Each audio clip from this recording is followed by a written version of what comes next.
Welcome to Backlash Unfiltered, a podcast series by UNRISD. Through in-depth conversations with leading scholars, activists, and policymakers, we will explore the rise of anti-gender movements, their impact on social development, and the historical and geopolitical forces that sustain them. This series is not just about understanding the backlash. It is also about resilience and imagining a fairer future. Welcome to a new episode of Backlash Unfiltered. My name is Eknor Ackzell. I'm a research analyst with the Gender Justice and Development team here at UNRISD. And today we have the great privilege of sitting down with Hayley McEwen to explore the North American global impact on the funding of anti-gender movements, their motivations, and their impact. Dr. McEwen is an expert on the US Christian rights influence on African gender and sexuality politics, as well as the geopolitical dimensions of African pro-family movements. She is a nationally rated researcher in South Africa, a postdoctoral researcher in the Department of Political Science at the University of Gothenburg, and she serves on the editorial board of the European Journal of Women's Studies. Welcome, Hayley. It is such a pleasure to have you with us today. Thank you so much, Anna. It's great to be with you. You recently published your book, US Christian Right and Pro-Family Politics in 21st Century Africa. And in this book, you address the role of US Christian right pro-family groups, mainly in mobilizing counter-movements against LGBTQIA plus rights, reproductive justice, and sexuality education in Africa. So I would really like to pick up on some of the central themes of the book, starting with how the religious Christian right in North America has shaped global anti-gender movements. Sure. Thank you for that opening question. There's a lot of evidence out there showing the ways in which U.S. Christian right organizations have been deliberately and very strategically working to advance agendas against sexual and reproductive health and rights, LGBTI rights, and sexuality, comprehensive sexuality education, as well as the academic field of gender studies globally, really starting in the early 2000s. One of the main mechanisms through which U.S. Christian right groups are advancing these agendas globally has been through funding. There have been a few investigations trying to do what we could call forensic audits on the amounts of money that U.S. Christian right groups are spending globally. So one of these studies was conducted, was published by Open Democracy in 2020, and the research looked at the funding that U.S. Christian right actors had spent globally between 2007 and 2018. And that piece of research found and estimated that U.S. Christian right groups had spent around $280 million US promoting campaigns against LGBTIQ plus rights and SRHR globally in that period. That is staggering numbers. And you know, the thing about the numbers is, what they acknowledge in the report is that this is likely a very underestimated figure because, you know, unlike many organizations working to promote LGBTI rights and SRHR, where we are very transparent in showing who funds us, the U.S. Christian right groups have ways of anonymizing where the funding is coming from. So there are funds called donor-advised funds where organizations can pay money into these donor-advised funds, and then they are anonymized, right? So this figure is only based on what could be calculated according to their tax declaration forms. So they do acknowledge that, you know, it's actually not possible to see the full amount, as staggering of an amount as $280 million is, especially when you think about the power of the US dollar in Asia Pacific or in African countries or in Latin America. It goes a lot farther in those contexts than it does in the US. Are there any estimations on how much more anti-gender movements spend in comparison with their feminist and LGBTQIA plus movement counterparts? Well, the research, mainly conducted by Global Philanthropy Project, really, and as I mentioned, the progressive organizations are far more transparent about what they are funding. So these funds are much more traceable. So the research by Global Philanthropy Project, for example, during this period of 2009 and 2018, shows that progressive organizations spent about 1.2 billion US dollars promoting LGBTIQ plus human rights globally. But again, in a situation where we don't really know the extent of the US Christian right funding, it's very difficult to make a comparison. There's also research, this is just research that we have on US Christian right groups, but there are organizations in Europe as well that there's research showing that they are also investing in the promotion of anti-gender agendas in other parts of the world beyond Europe. So we have yet to see any research that tries to do a composite picture of the US Christian right and European Christian right organizations combined. But I think we're getting there. What about the narratives? What narratives do these organizations use to promote their agendas? Many listeners would expect these groups are using religious narratives a lot. And of course, this is nothing new. We've been hearing about the importance of the so-called Christian nation and narratives about moral decline, in these kinds of conservative campaigns against LGBTI rights and, abortion and contraception and sexuality education. This is not really something that is entirely new, but it's worth discussing, right? Because it remains very central to their narratives. And what we're seeing now, in the past, we've heard a lot of these arguments being made about abortion, especially, and also contraception. But in the past couple of years, we are seeing these arguments be made in relation to transgender rights and gender-affirming healthcare, transgender access to gender-affirming healthcare. So, for example, there are ongoing cases or, coalitions of conservative medical practitioners who are arguing that, that if they are required to provide gender-affirming care, like hormone therapy or surgeries, that it's a violation of their religious beliefs. And so what they're doing, similar to what we've seen in the past with abortion, is they're pushing for exemptions or even bans based on religious consciousness, right? So conscientious objections, right? Saying that they shouldn't have to provide gender-affirming care or abortion or contraception if it violates their religious beliefs.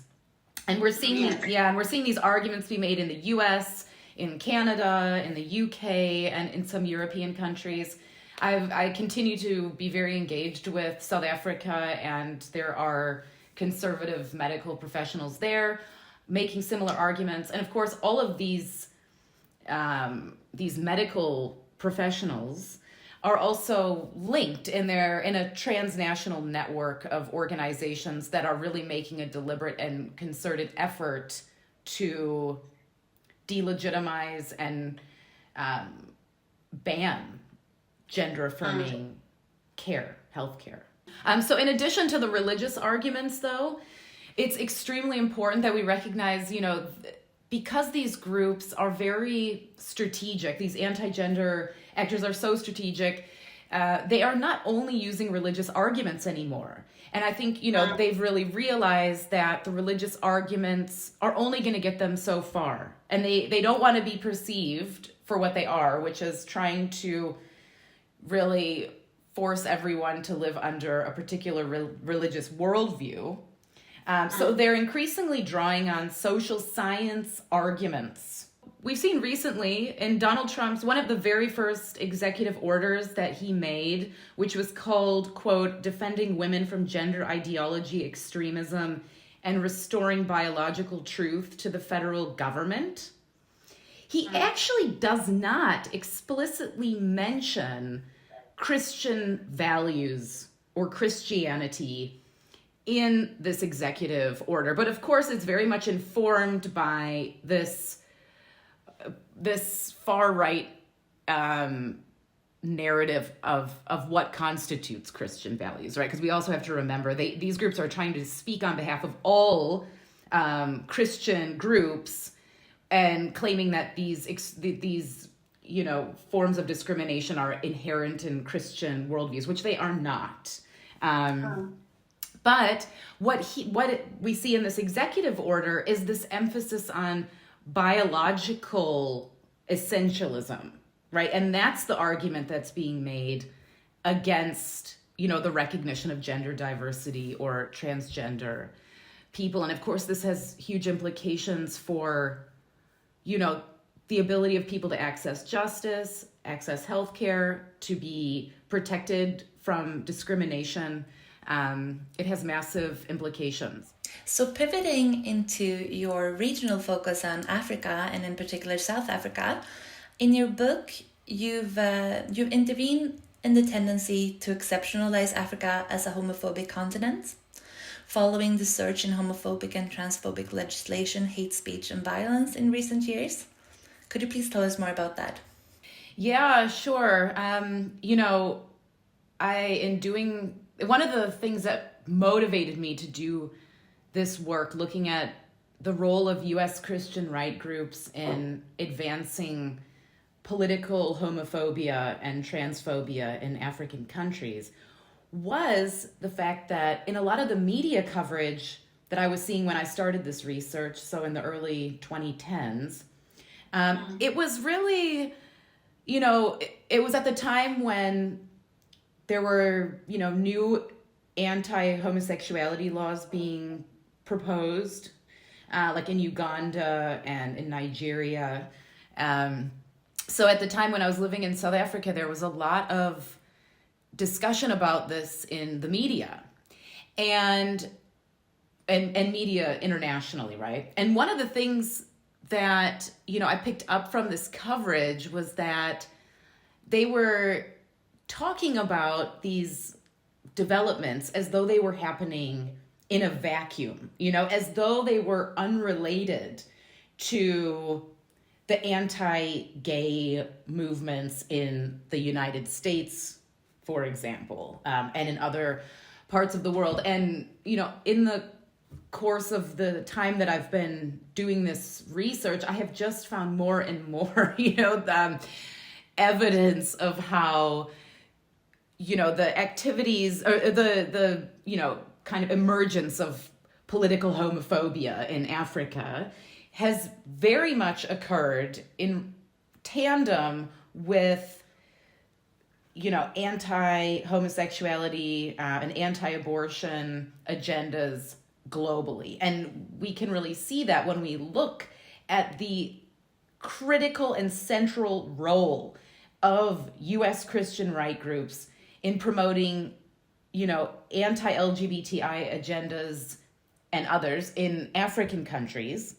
And when we see the work that these groups are doing at the United Nations, when we look at the work that the same groups are doing in Europe and across different parts of Europe, they're also active in Latin America and in Asia Pacific. And I think it's really critical that if we want to understand and counter what is going on in any specific community context or in a particular country or a region, we have to recognize that we are up against a transnational movement that is not only concerned, for example, with spreading, anti-LGBTI narratives in African countries, for example. They are actually working in a way where when we look at Africa, right, they are doing things like mentoring African politicians and legislators to become what they call, pro-family defenders in their own national policy contexts, right? But also at the United Nations level. So they're building coalitions at the level of global governance through their activities at the national level. So we can see that all of these activities are connected, right? And we're really doing ourselves a disservice by continuing to let this narrative of Africa as an exceptionally homophobic continent go unchecked. Because if we do that, we're missing a huge part of the picture. That actually leads perfectly into my next question, which is all about resistance. Are there examples of successful resistance to these movements or strategies that reduce their influence? How do we push back and push forward? Yeah, sure. So this is the $1 million question that we're all facing right now. And I think there's a few key strategies, broader strategies that we can think about. I think the first one is really showing the connections between these so-called, anti-gender mobilizations or the anti-gender movement and far-right anti-democratic interests, right? So often, we'll see like a group of concerned parents or medical practitioners protesting or doing petitions against comprehensive sexuality education or gender-affirming healthcare, for example. But it doesn't take a lot of digging to find their connections to these transnational far-right networks, right? So, and these far-right networks have a much deeper agenda, which is really about, destabilizing democratic institutions, eroding, faith in democracy and democratic values like equality, fairness, respect, dignity, So in that, we can really see that gender is not the end of their agenda. It is the means of their agenda. Because they're not going to stop, for instance, if they manage to, in their country, wherever it is in the world, to ban, the recognition that there's more than two genders. That's only the beginning, right? And we can see that in many ways, like what's going on in the U.S. right now. If one of the first executive orders is banning the recognition of more than two genders, we can see, that has not been the end. There have been far more, a whole sequence of events that have really, that are really destabilizing democratic institutions. So I think that's really critical for us to recognize. And also, in that we need to try and do what we can to expose the deeper motivations of anti-gender actors, right? But at the same time, we need to find new ways of working across movements and sectors, because all of, there are so many groups whose livelihoods and survival are actually, threatened by these anti-democratic forces, which we are very much seeing as anti-gender actors. And we're talking about them as anti-gender actors in this conversation. But when you dig deeper into their ideologies and you see that really they're concerned with protecting the gender binary and related to that, the gender hierarchy, unequal gender power relations, what they're doing is they're trying to normalize the idea that some forms of inequality are good and are necessary or natural, right? And once they get that kind of conceptual model to be acceptable and accepted, it can be reproduced in relation to, race and ethnicity, class, their disability. There's many, it's like a template that they can use then to really hold in place a very rigid hierarchical social order where people are not allowed to question or challenge inequality. And I think finally, they really, like, you can see, in the US context, for instance, which is, what we're all really talking about right now, that, the media has been calling this and of course, the Republican Party, that has been using this so-called flood the zone strategy where there's all these new developments happening every single day and the media can't keep up and everyone's heads are spinning. Like the Democratic Party is just like constantly on the back foot, having to respond to all of these different developments that are happening. But, we can see through that example how these groups that are trying to, erode human rights and values of, respect and dignity and eroding democratic institutions and faith in democratic institutions, that they really want us to be exhausted. They want us to be exhausted and confused and bewildered. But we need to be enraged and coordinated. We cannot allow them to bewilder us with this chaos, right? We need to focus more on the future that it is that we want to build together, and building a world where, where we value equality, we value human rights, we value social justice. We want to live in societies where inequality is unacceptable. And that's all for today's episode of Backlash Unfiltered, pushing forward for equality in times of change. For more information and resources, check the links in the podcast description. Thanks for listening and stay tuned for the next episode.